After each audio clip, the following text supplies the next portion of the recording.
Hello বন্ধুরা, কেমন আছো তোমরা সবাই? আশা করছি তোমরা সবাই অনেক অনেক ভালো আছো আর আমি অনেক ভালো আছি। তোমাদেরকে অনেক অনেক ওয়েলকাম মানসি ব্লগে একটা নতুন ভিডিওর সাথে। আর আজকে একটু শেয়ার করবো তোমাদের সাথে যে সকাল থেকে আমার কি কি কাজ থাকে না থাকে সেটাই তোমাদের সাথে আমি একটু শেয়ার করবো আজ।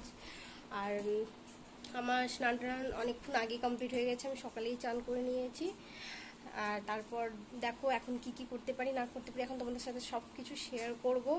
আশা করি তোমাদের ভালো লাগবে। তোমরা ভিডিওটাকে স্কিপ না করে তোমরা পুরো ভিডিওটা দেখো যে আমার ডেলি সকালের টাইমে কি কি কাজ থাকে না থাকে ওটাই আমি তোমাদের সাথে আজকে শেয়ার করব। আর সব থেকে প্রথমে ঘুম থেকে উঠে নিজের রুমটাকে ঝাড় দিয়ে তারপরে যা চলে গেছিলাম চান করতে। চান টান করে টরে এসে চাটা খেলাম।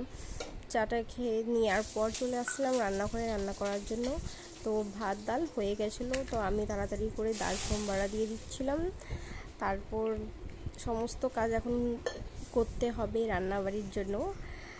এখন যাব তরকারিটা কাটবো, দেখি কি কি বানাই না বানাই, বুঝতে পারছি না যে কি বানাবো। তো দেখি কি বানাতে পারি আজকে। মর্নিং বলো, গুড মর্নিং বলো। Good morning. এখন ঘুম থেকে উঠছো? কটা বাজছে? 10টা। 10টা। এখন মাম্মা উঠে গেছে ঘুম থেকে। গরম না বাবা? ওখানে যাও, ফ্যানের সামনে যাও, ঠিক আছে? এখানে গরম আছে। আমি তরকারি কাটবো, তরকারি কাটবো। এটা খাবা না তুমি? কাটবা না? আলু ভাজা খাবা না তুমি? আলু ভাজা হ্যাঁ তুমি কাটবা। ওরে বাপরে, কোথায় বসে? এখানে বসবা।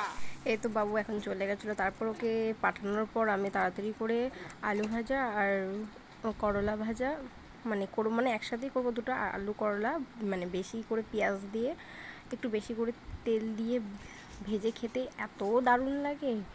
তোমরাও কোনো ট্রাই করে দেখো অমন করে, একদম বেশি বেশি করে একটু তেল দিবা, পেঁয়াজ দিবা, পেঁয়াজটাও একটু বেশি দিও।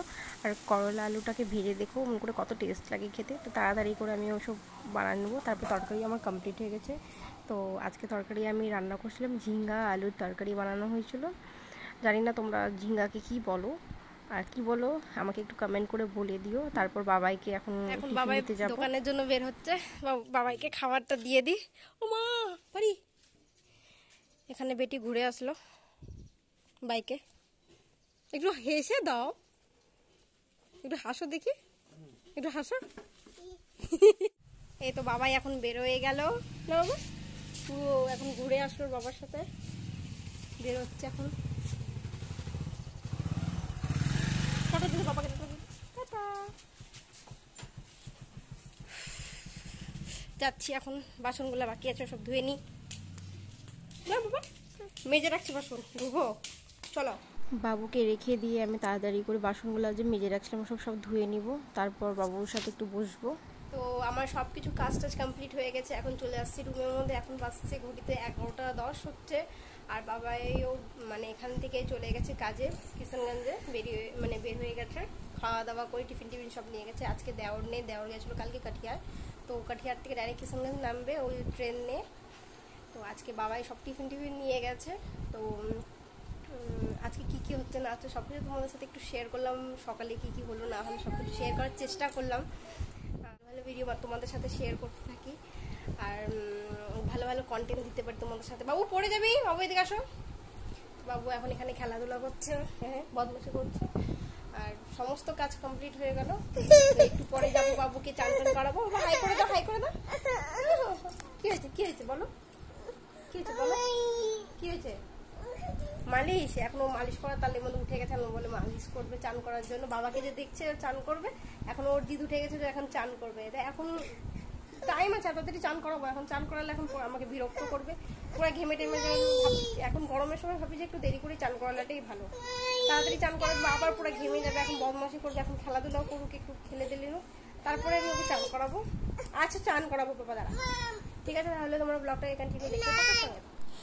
একটা মেয়ের জীবন কতটা কঠিন হয়, সমস্ত কাজ বাড়ি করে টোরে নিজের বাচ্চাকেও দেখতে হয়, না দেখলে কি হবে।